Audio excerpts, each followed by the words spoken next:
All right, here we are for another interview episode of Breakthrough Marketing Secrets. I have Adrian Moreno on the line, and we'll get to his bio, all that in a minute. But Adrian, you grew a hypnotherapy company to $250,000 revenue in only 12 months using what you're going to talk about today.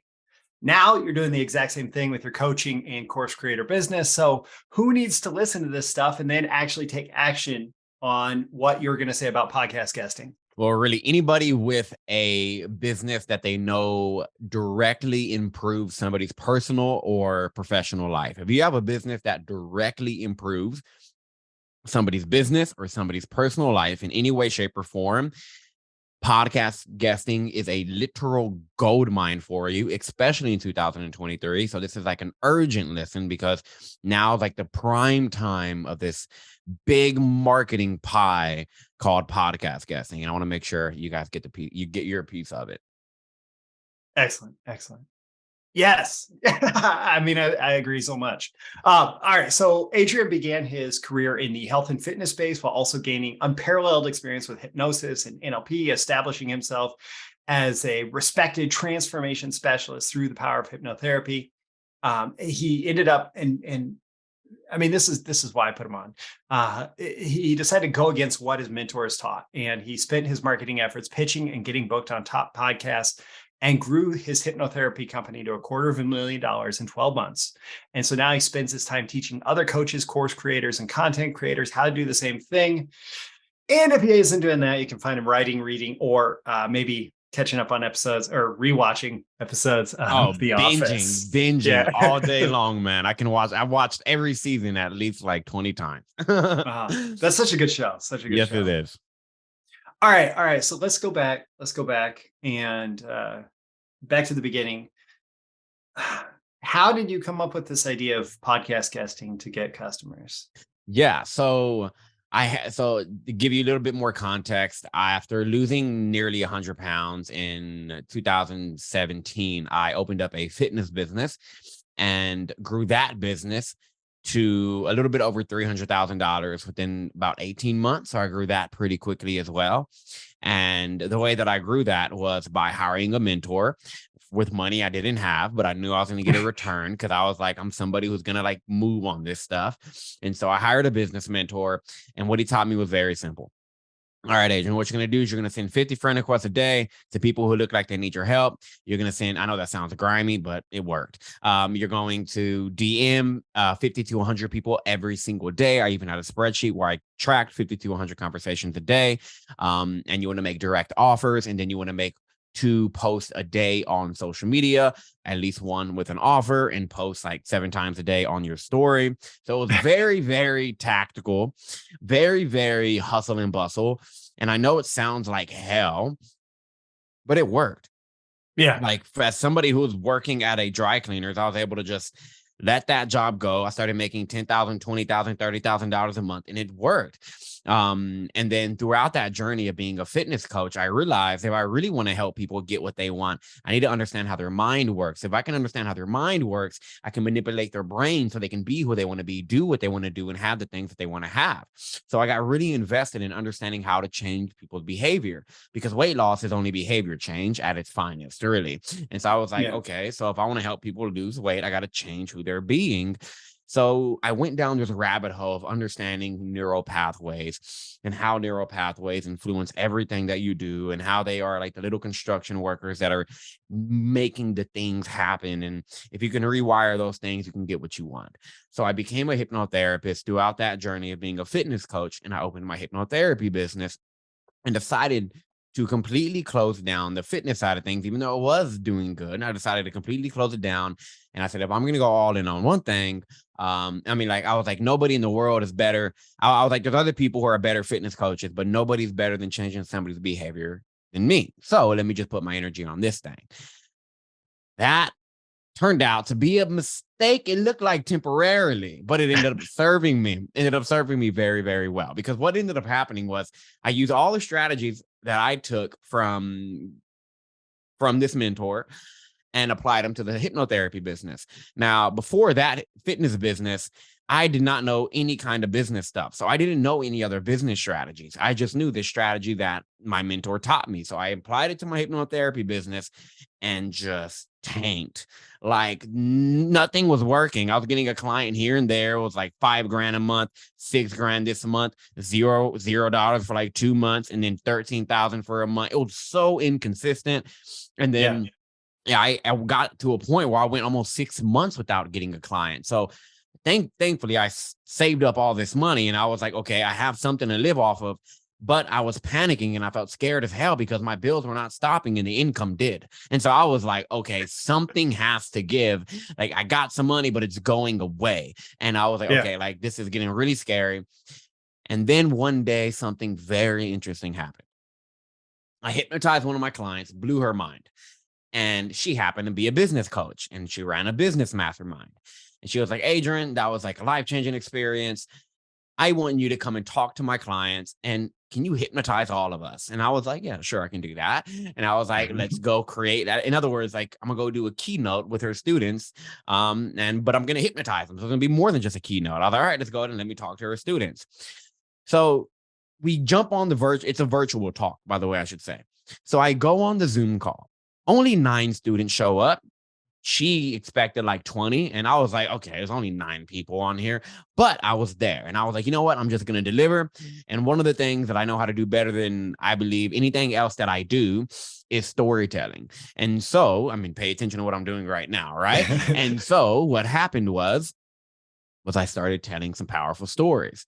Then I hypnotized them. I didn't hypnotize them to buy from me, I promise you. But at the end of that talk, although there was only 9 people there, when I was walking down the stairs, I was about like at the bottom 2 steps, about to get to the bottom floor so I can go refill my water. The moment I'm walking down, my leg vibrates. I get a message. So I reach into my pocket, stop at the bottom step, and I look, and it's one of her students saying, how can I work with you? I was like, okay. That was one of the people who were on the call. I was like, that's interesting. I'm like, I'll just walk a little bit further. And a second message comes in. Shit you not, a couple of seconds later. I was like, hey, that blew my mind. How can I work with you? I was like, whoa, okay. Got on a phone call with both of them within 20 minutes, closing. It was like a 1-call close each one. And my services were $5,000 for 3 sessions. It was pretty expensive. And so that was $10,000 that I desperately needed. And they paid in full. They didn't bat a single eye at my price. And I was like, what in the world just happened? I was like, okay. For some reason, these people just bought from me and gave me no pullback, no fight, no pushback at all. And it was the easiest sales of my life. What just happened? I was like, oh, the person that they know, like, and trust, their mentor, endorsed me. So they immediately were like, I know, like, and trust that guy too. Then I had 60 minutes to tell them a story, powerful stories that made them fall in love with Adrian, not the hypnotist, fall in love with Adrian. And then whenever I ended that call, they wanted more of Adrian. And then that's when the epiphany hit. The best marketing approach is to find the people who have your people and be endorsed by them. If you can do that consistently, systematically, you will never have to worry about getting a client ever again. And so I started making a list of all the people who I knew ran masterminds. The good thing about making good money is you meet people who make good money too, and then you're kind of become those friends. So I started asking around who has a mastermind that I could potentially serve. And as I'm searching up these masterminds, a random thought just hits me. Why not podcast? I was like, because podcast, if you pay attention to them, they are like masterminds.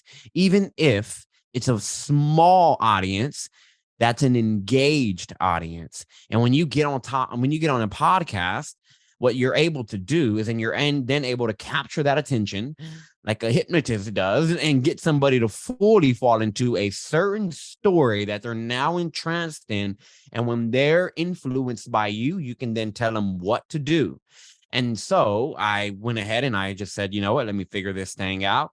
And over, from 2021 to 2022, I was able to get booked on a bunch of podcasts and make pretty good money from it. And so validated that epiphany. And now, so that's the very long story, very long answer to a very short question, but I wanted to make sure that you had enough context around how this really did come to be. It was just a very organic thing. And then, of course, the nuances, like the strategies, which we'll talk about, those kind of came about through trial and error. But that was like where the idea of getting an on podcast actually hit me. Yeah, so you boiled it down to like this three-step framework that is not just about, okay, how can I just get on a bunch of random podcasts and talk to people, right? But how can I get on podcasts with a specific intent of delivering value to my ideal clients, and then translate the value that I've given them in that podcast into action, like actual measurable business results. So how did you get to this three-step framework that you have now? Yeah. So so whenever I realized podcast guessing is the thing, or maybe the thing, right? I was like, okay, this may work. There was I was already in a business mastermind, right? Like I'm always in some kind of business mastermind. So I was already in a mastermind. And one of the girls inside of that mastermind, or one of the women inside of that mastermind, she was like the podcast queen. Like everybody talked about her being the queen of getting people on shows. So I was like, hey, and I remember she did a training for the community, for the paying client. So I said, cool, let me go watch that training. She basically gave the script, the email script, and she just talked about, just use Google to find the shows. I was like, okay, sounds simple enough. So I get this script and I pitch 40 different shows. So I pitched 40 shows in one day. Week goes by, nobody. Second week goes by, nobody. I was like, okay, before I send another 40 pitches out, let me look. I'm like, I should have gotten at least one response. And so I Yeah. look at it, and the email, it quickly hits me. I was like, no wonder why nobody is reading this. I wouldn't even read this. Number one is it started with, hi, my name is blank and I do blank. Nobody cares about you. And the worst thing to start off an introduction with somebody whenever you're trying to get in their world and be endorsed by them is to say, hi, blank, my name is blank. Talk about yourself right out of the gate. So as a marketer, I understood nobody gives a shit about me. Why am I opening this email up with me? And then I realized that email was also over 800 words long. I was like, this goddamn email is a chore to read. And I was like, there is no wonder why nobody is writing me back. And then I was like, okay, what are my strengths? I know for a fact that I'm one hell of a communicator. Like I know that I can communicate. I know that I'm a great speaker because I trained up in that space. I was like, I know I'm a great speaker and I have an awesome personality, my tone, my cadence, my this, my that. I would say if a podcast host can see that, they will Yeah. absolutely want me on their show. And so when I realized, okay, they're going to absolutely want me on their show, I was like, okay, well, let me turn on the webcam. Let me turn on a video and let me tell my pitch and tell my story. And then I went on and I sent that pitch to 10 podcasts. I was like, let me just figure out if this works on a small scale. I sent it to 10 podcasts and then 8 of them said yes. And then I quickly realized that is 8 out of 10. I'm like, that is unheard of in the pitching world. Cold pitching, should I say, cold Yeah. emails. And I was like, all right, I think I figured something out. So the first thing that I figured out was video is the way to go. But you have to understand what to say in that video that actually makes people stick. And so when it comes to understanding what to say in the video, okay, so real quick, the 3-step framework and so that's basically how I realized there is a better approach, and it is through video pitching as opposed to pitching through straight text-based emails. Now, when it came to understanding how to create what was in that video, as a speaker, I knew that storytelling is and I'm going to say the word hypnotic because it is. It's one of the most hypnotic things you can ever do is tell a story. Because if I started this podcast and was like, I woke up one morning, heard a loud thump, and everything went silent. I then got up, and as I looked out the window, my heart just dropped because I saw that no matter what you're doing, you're like, what did he see when he looked out the window? All right. Like you want to know what I saw when I looked out the window. So I just know That's storytelling. I knew that principle worked.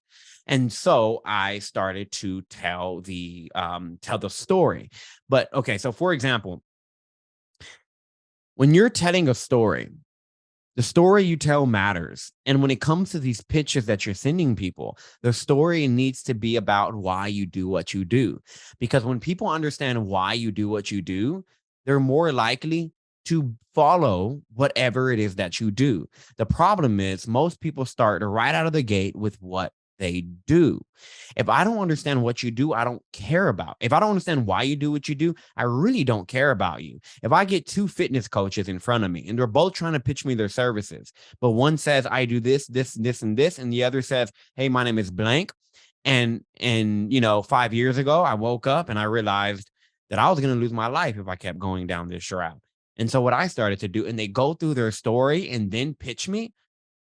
I have a fitness coach, and then I have this person who I feel like I know now.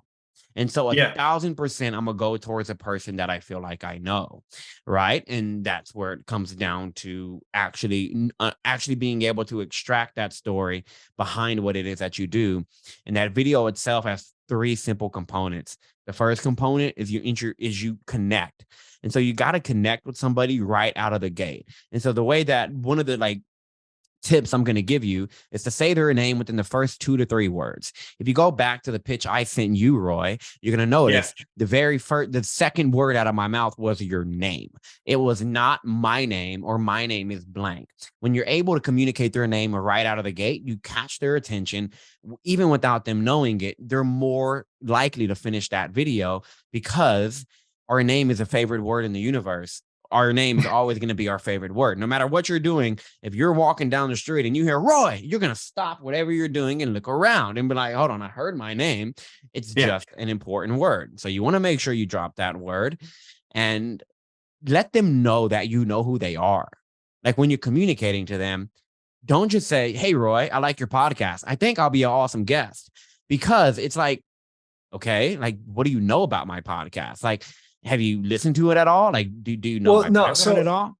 Go ahead. Just a quick differentiation factor here. Most people who pitch podcast guesting, they say, oh, I love your podcast. I love, like, for example, very specific to my industry, I love that you even had Eugene Schwartz as a guest on. Well, Eugene Schwartz has been dead for decades, right? Like, I didn't have him as a guest. His name is in some of my episodes because I've talked about him and important things. That's a really good point.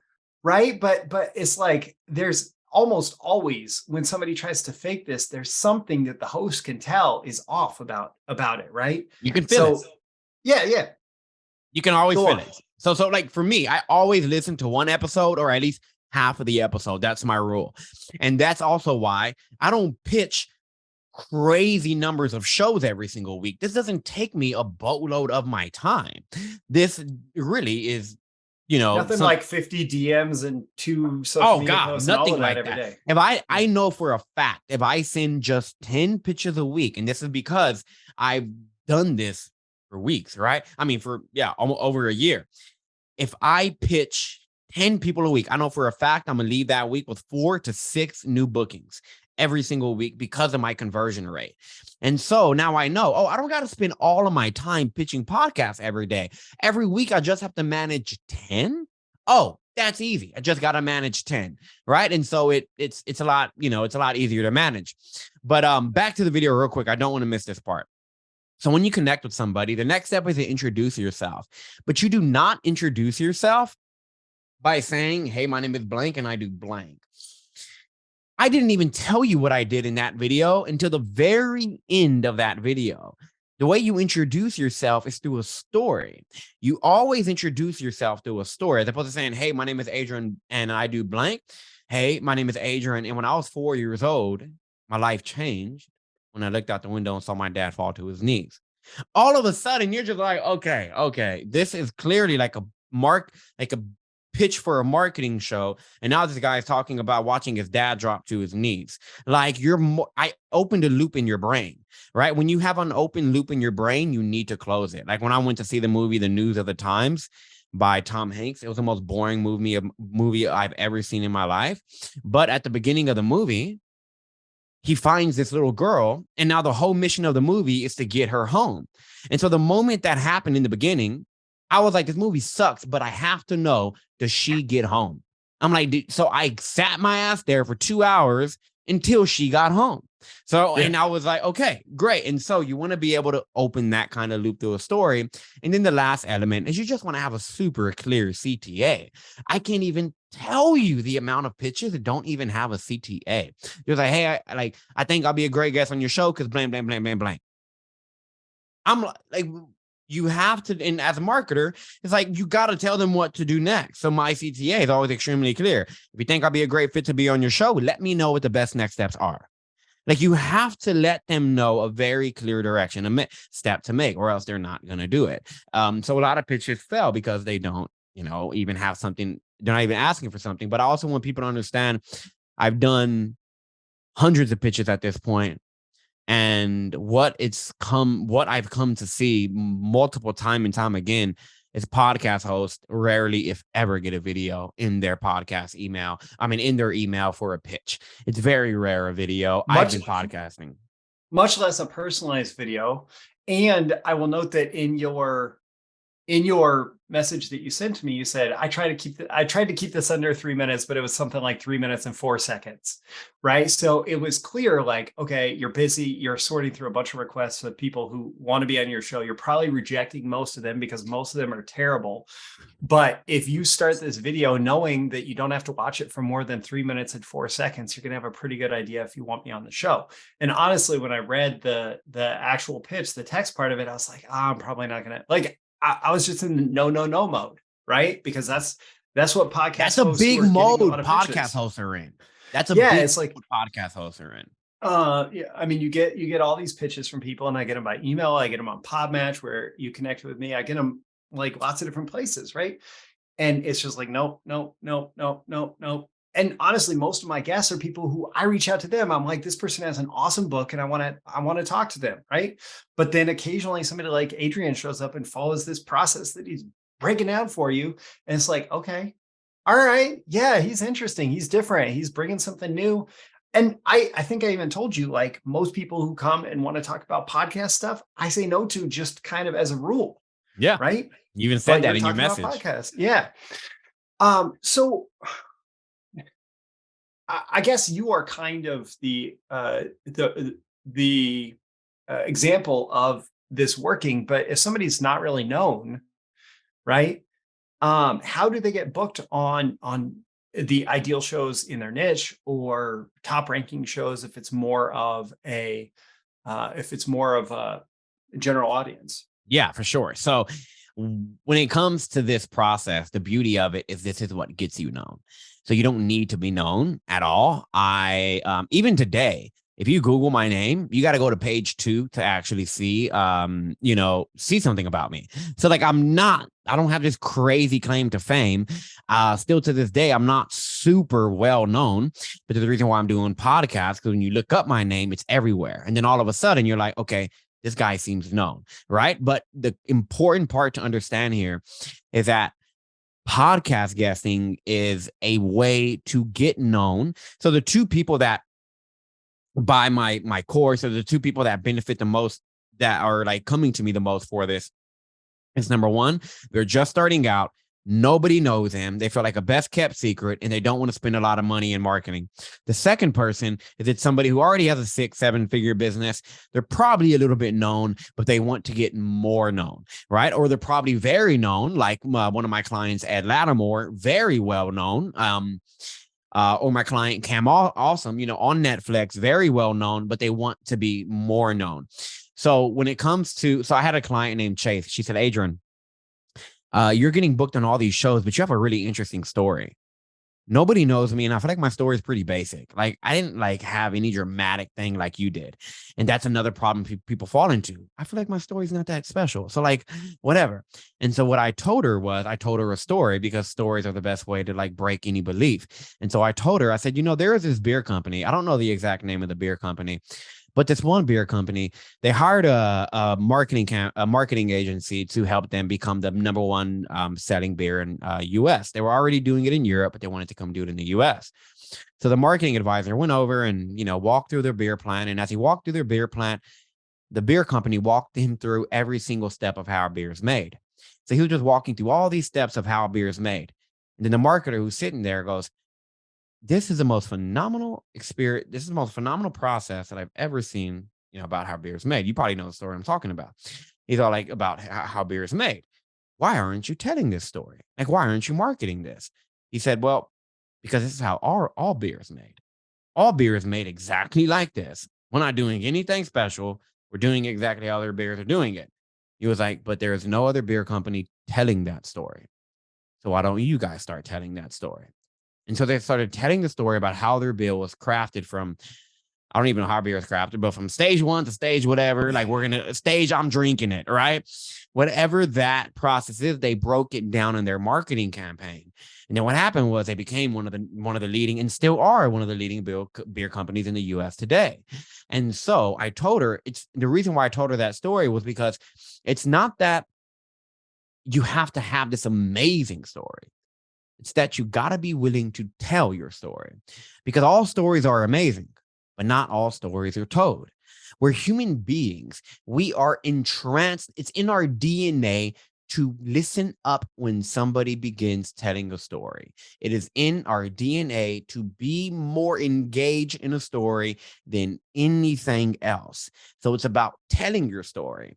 And then she went on and then she told her story and pitched 6 podcasts, got booked on all 6 within her first go. And now, how do you start getting booked on bigger shows? So that's the first part. The first part, if you want to get booked on a show if nobody knows you, just tell your story, follow the framework I taught you. If you want to know the exact scripts, I'll show you how to get those too. But just tell your story. When people say, what story do I tell? Why do you do what you do? Because that story is the story that's going to get you booked on shows. It's the why behind your process. How did you come up with your process? Not the process itself. It's the why behind it. And now, how do you start getting booked on bigger shows? Like, let's say, for example, I've been booked on maybe over 20 top 1% shows. So how do you get booked on shows top 1%, top 2%, even top 5%? There's a very strategic way you do this, and it's pretty simple. You want to do at least 15 to 20 smaller shows. A lot of smaller shows are more likely to say yes right out of the gate if you don't have a lot of credibility in the marketplace behind your name. If you just tell your story in a good way that catches their attention, you will get them to say yes. Now, once you have 15 to 20 recorded shows under your belt, you then approach a bigger show, letting them know that you'd like to be on their show and say, if you want more references for me, here's a list of shows I've done. When a bigger show sees, oh, this person's done 20 interviews on this topic. Okay, clearly they have something. Clearly they're worth listening to. They're credible, and it's going to make them, it's going to paint a better picture of you that's going to make them want to say yes. So that is like a really key thing. It's like whenever somebody buys my course, in the course, I'm like, hey, if nobody really knows you right now, your first 20 pitches, you can make a list of big shows too, but your first 20, keep them on smaller shows and get booked on these shows, and then use that as credibility to say, hey, look, I have this, and now you have leverage. And then another way you can get booked on big, the way that so I recently got booked on in the Inner Path show, Daily Path with Joe Winters. It's a really big podcast, millions of listeners. I got booked on that podcast very simply through this approach. I do a show with the guest. After I do a show with the guest, I'm like, hey, I typically don't check my email too often. So can you text me whenever this thing is? Yeah, I'm gonna share the tactics, but I'm gonna share with you why this works.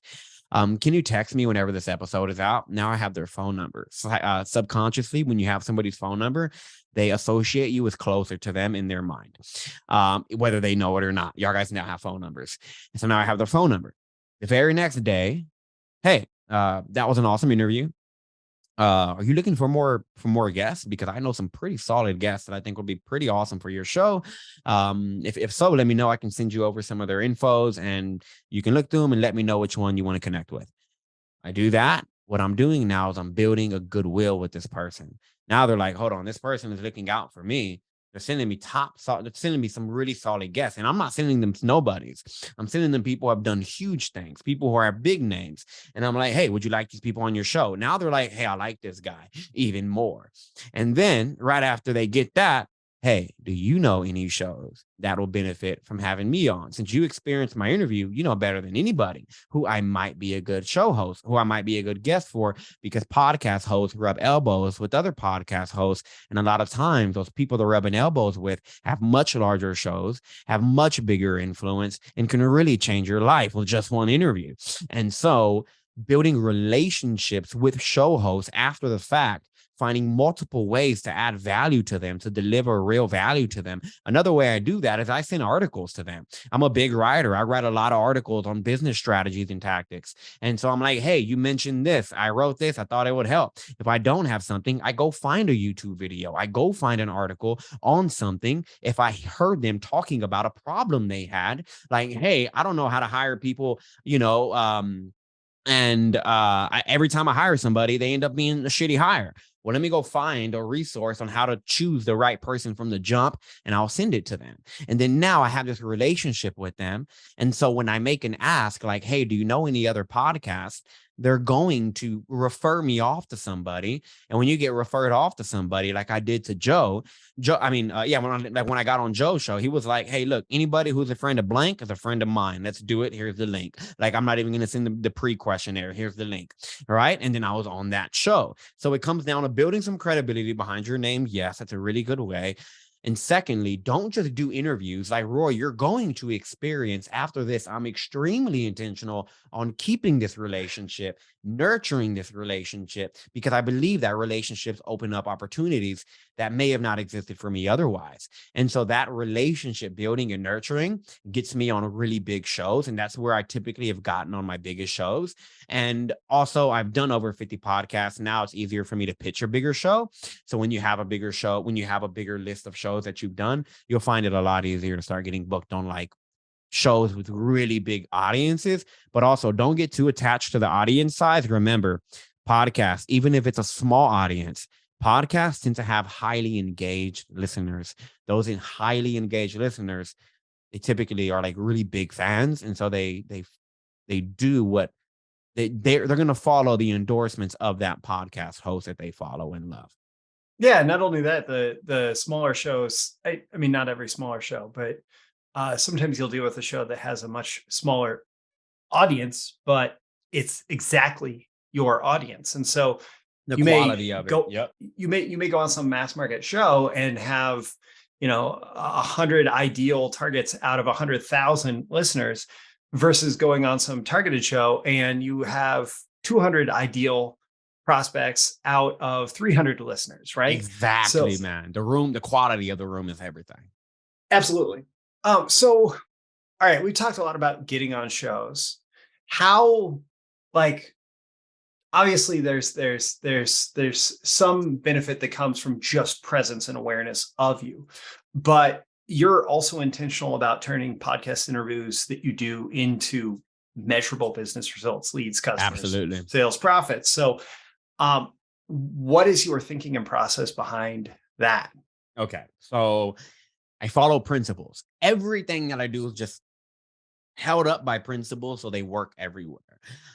First and foremost. Okay, wait. Let me interject here. So I have this whole model, and you can think of it like a cone, right? Like or a pyramid, right? And a lot of people focus on the tactics, right? But the tactics are just the tip of the pyramid, and they're not holding things up. Behind every tactic, which is the actual like three-dimensional implementation of that skill, there is a technique, right? So there's the technique that defines the tactics, but behind the technique is the strategy. Like, Yes. what are we trying to accomplish, right? And so you choose a strategy that impacts your techniques, impacts your tactics, but behind all of that is the foundational rules that you use. Underneath it, at the base of the pyramid, is the principles. right? And if Always. you change your principles, like, okay, these podcast interviews are just to put ourselves in front of an audience. That's a principle. Like, we're just trying to generate awareness, right? Versus our principle is we're trying to generate quality leads, customer sales, and profits. You change that principle and the strategy changes, the techniques change, the tactics change, right? And the results Um, change. yeah. And so hopefully my audience hears I follow principles and they're like, yeah, you're our people. Exactly. No, for sure. And I want to make sure that they don't fall. I fell into the trap of following tactics and nearly lost everything because of it, right? Because I was focused on these tactics of send DMs, make this post, do this, do this. And I wasn't aware that there was strategy. And that strategy is like for me is a relationship building, storytelling, and then following up with people. So for example, how do I turn these into? So the way that I say it is very simply, every podcast for me becomes an evergreen marketing funnel. Every single podcast that I do. So every day I wake up, new people hit my email list, right? And then it's very okay. So the way that you guest the show is everything. The way that you show up is because you can bomb the shit out of a podcast, excuse my language, but you can bomb the hell out of it. And boom, boom, I'm like, oh, I don't like this guy. If you study the way I'm doing this, it's very strategic. So every single question you've proposed to me has been answered with a story. Every single question. When you answer a question with a story, or almost every question so far. But anyways, when you answer a question with a story, what again, let me explain why stories work real quick. Stories as a hypnotist, this was my thing. Like, this is what I studied. Stories, what they do is they create images in your mind. If you start thinking about, if I told you the story about how I lost 100 pounds in your mind, you're going to start seeing your own mental movie of how I did that. And so stories always create images. Images are the only thing that influence human behavior. Like right now, think of the food that you hate the most. If you just picture the food that you hate the most, you're going to feel a little gross. And so images influence everything that you feel, and what you feel influences everything that you do. So images truly do. And I mean, stories are like the key to getting people to like take action. And so you want to answer every single question through a story, whether your story or a client story, even better, especially client stories, because whenever you answer a question through a client story, what happens is they see you as somebody who is a big expert in that space, somebody who knows more than them. And whenever you're sharing a story that somebody in the audience is likely experiencing themselves, and then you share how that story ended, like the breakthrough that happened in that story, the person who's going through it or going through something similar and can feel those feelings, they're sitting in that audience thinking, this guy helped them, he can definitely help me. And so when you answer questions through a story, you're going to position yourself as somebody who can actually assist in that space. And when you're the one telling the stories, remember, you're the one they're going to like. And when they like you, they're going to buy from you. I don't care what you say, you buy from people you like some way, somehow. Like, there's a lot of people who recently canceled their Disney X subscriptions or whatever, their Disney Plus subscriptions. Why? Because they don't like Disney anymore. They don't like the values of Disney. And so they're like, I'm not going to give them my money anymore. And so this is how you get them to like you, is through those powerful stories on that podcast. And of course, be enthusiastic. Like, podcast guessing is not for the monotone. Podcast guessing is not for the people who don't like speaking and who don't like telling stories. Like, if you hate speaking, don't do this, right? And so keep that in mind too. Like, the way that your enthusiasm, it transfers over pretty dramatically. But how do you actually make money from the show? Because that is great. I'm telling you, whatever I'm telling you is great. That's going to make you a better guest. But the way that you make money from the show, if you want to make sure that you drive them to your email list, because email for me is the most lucrative marketing channel out there, because people open up their emails. Regardless of what people say, when you're a damn good storyteller and you create a relationship with them, they're going to open your email. And so I built right now that people are listening to this, we're building a relationship. They're like, I like this dude. And now I'm going to say, okay, here's my email. Like, join my email list. When they see my name, they like me, they're going to open my emails. But how do you get them to join your email list? You want to make sure you do exactly what I'm about to do at the end of this podcast. If you want to have a single link to send people to after the show. The biggest mistake people make is whenever they're asked this question at the end of a podcast, and so, this was a great podcast. If people want to follow you, how do they follow you? The worst mistake that you can make, that most people do, 9 out of 8 people do this. They say, well, if you want to follow me, you can go to my website here. You can go to my podcast here. I'm also on Facebook under blank. My Instagram handle is blank. You can follow me on TikTok to see my little dances here. And if you want to join my program, you can go here. They list out all of these different options. Apparently, they don't understand human behavior, because the moment you present a human with options, they become, all of a sudden, they can't choose. And now they're like, oh, I got too many options. So you don't want to create a problem of too many options after end of a podcast. At the end of a podcast, what you want to do is have one place for them to go. I'm not going to sit here and say, do I have a podcast, Roy? I sure do. I'm not going to tell people to go there. Do I have Facebook? I do. Do I have Instagram? I do. I don't want people to go there. I want people to hit my list. And so I have a lead magnet that I know is relatable to and relevant and valuable to the audience. And I'm like, hey, if you want to reach out to me, go here. Now, when they hit that lead magnet, what I do is I have a follow-up email sequence. So email is where I spend all of my time. Like, that's where I make most of my sales, is through email, because it just works for me. But I have an email sequence immediately following after they download the PDF. I have a 5-day email sequence that is what Russell Brunson calls a soap opera email sequence. It's basically like I'm telling them a story, and at the end of each email, I'm like, tomorrow I'm gonna tell you blank, so don't miss it. So I'm driving them through this story, and what each email opens a loop. It ends with the loop open. Now they're like, God damn it, what happened? I gotta know. I gotta open the email tomorrow. So within that 5 days, I pitched them on day 5, and then 6 and 7. Those follow-up emails are scarcity and fear-based. Like, I'm then saying, hey, look, this discount's going away forever. You have all these questions here. And I appeal to the logical side, their emotional side. And I'm like, look, it's time's running out. And most of my people buy on that last email. Look, time's about to run out. That's when people typically buy.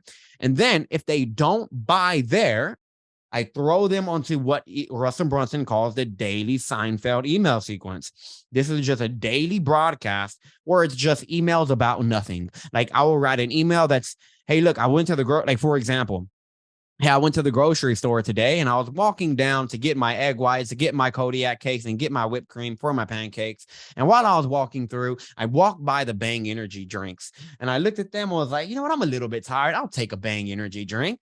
And then I walked out. Why did I take my time to write an email to you about this? Because there's an important lesson here. I walk inside of the grocery store, and I'm looking to get my other needs met, or my needs met through other ways. But I'm a little bit tired. In other words, I have a need, and then I see Bang, and then I'm like, I can fulfill that need. So what Bang Energy Drink, what they did was leverage the traffic of grocery stores. Just like Bang does, I leverage the traffic of podcasts. And this is why you should do the same. And then I'll go into buying my product. So every day after, if they don't buy the first 7 days, every single day I make an offer to buy my course. But the reason why I get them to open those emails is because they're like 80% story, 90% story, really entertaining emails. But I'm making an offer at the end of every email. And then they're buying, whether it's 7 days, 13 days, or 30 days down the line, consistently emailing them creates that. And it's not a lot of work. I spend 30 minutes a day writing an email, maybe even less than that. It's not a lot of work, and I'm a great writer, so I love it. And I'm a copywriter by trade. Like, that's like the skill that I realized will make me a lot of money was copywriting. But that's basically how I monetize it, man. I get them to follow. I get them to get on that. So high level, be an awesome guest, hypnotize them with your amazing stories. And then at the end, when it's, hey, how do they follow you? Give them a very specific link. Also, make sure your link has your pixel on there. So you can, like, if you do ads, you can retarget the people who don't download it. So they get to the lead magnet, and then a crazy effective follow-up sequence that makes them buy. So if you want to experience it, you're going to enter my lead magnet list here in a little bit, and study my emails. They have a very high conversion rate, and they work. But that's how I monetize it, man. Very, very specifically, that's how I do it. Very simple. And email is where I make all of my money after the fact. Yeah, this is a traffic source. It's a really effective traffic source. That's But it. then the Traffic. conversions take place. Yeah. Yep. If that can get the traffic, I know I have good enough stories and follow-up sequences and systems to get them to buy. And if they don't, All right. I'm gonna keep going. So we'll give people that link in just a minute, but you've presented this whole possibility and opportunity that can feel like a lot of work, I suppose, if somebody's thinking about 10 pitches, 4 to 6 bookings, like, oh, that's a lot of time, all that. So how much time can somebody expect to invest every week if they want to appear on, let's say, at least one podcast a week is 52 in a year. That's 52 separate funnels, 52 separate traffic sources with 52 separate audiences. What's the investment there? Yeah. So if you wanted to actually, okay, so let's say you were using my strategy, right? If you Yeah. strategy that came to me. So I'm using my strategy. Say you buy the course. The course itself is a little bit under 3 hours. So you have that chunk. But in order to do the research that I show, if you want to research enough shows to get booked on 52 podcasts, and like, let's say if you want to get booked on a podcast a week, you're probably going to need to research around 200 podcasts, like make a list of that many shows. If you want to make a list of about 200 podcasts, you're looking at about roughly 2 hours of work with the strategy that I show. I know it sounds like short, but it's a very simple way to find a bunch of shows. So that's about 2 hours. Let's be conservative, and I'm just say 3 because some people may want to take a little longer. So 3 hours, give or take, to do the actual research for that many shows, and then to pitch enough podcasts a week to get one yes a week, one booking a week. You're looking at about another 1 to 2 hours a week. So like, it's not, depending on like how long it takes you to go through the pitches. I batch my stuff. I batch the shows that I'm gonna listen to while I work out, while I drive, while I walk, like, because I actually go through the podcast again that I pitch. Like yours, I went through an episode and a half, right? Because you had some short episodes. I'm like, oh, dope. I can listen to a couple. Right. Yeah, so it's not a huge time investment, really. And then majority of the rest of my time I spend just writing up emails. That's like my whole thing. But also what I want people to know is you can hire a VA, you can hire somebody to do this for you. So I don't do done for you. I do have people who ask me if I do done for you services, but I don't. What I recommend that they do is just, hey, get the course and have a VA or somebody that's going to do the process go through it, right? Yeah. Because it's going to show them how to do it. And so it can take you really no time. If you want to have somebody do it for you, very possible. But in overall, it's not a big investment of your time, maybe 2 hours a week, max, depending on your goals, right? Yeah. Excellent. Excellent. So it's a fairly small investment. I mean, people will spend so much time, people like DMing people all day long. Okay, right? Real quick, another thing I want to say, it's important to say, is make sure you have at least like a lead magnet created, an email sequence created, because though that is part of the time. If you don't have those created, that can, creating an effective good lead. offer, a good conversion sequence. Yeah, have absolutely. Exactly. Have the basics down of like having an offer and like having some kind of follow-up. I do show people how to like create the emails, if they want. It's another thing I can show them how to do, but that's really okay. All right. So if somebody wants an example of a really good offer where they can learn a lot more about what you've just covered throughout this and perhaps see how you do it instead of just hearing it on this episode, where can they go? Yeah. So if you want to actually experience everything that I just showed you, so you can like kind of hack my way of doing it. And if you also want the scripts and like the full framework organized on a nice PDF for you, just go to thepowerpitch.co/PDF, thepowerpitch.co, not com -PDF, and give me your email and your phone number. Watch it happen. And I'll be well into your world after that. Excellent. So you get the 3-step framework that you use to get booked on 52 podcasts in 12 months. So, yeah, and that's what it is, guys. It is it's the 3-step framework I talked about here today, but it's all organized on a nice PDF for you so you can actually look at it, study it.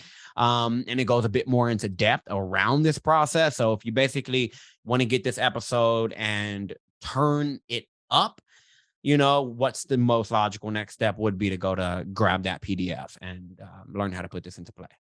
All right. So whether you are watching on YouTube or listening to the audio version of the podcast, that's at thepowerpitch.co/PDF. It's the first link in the description.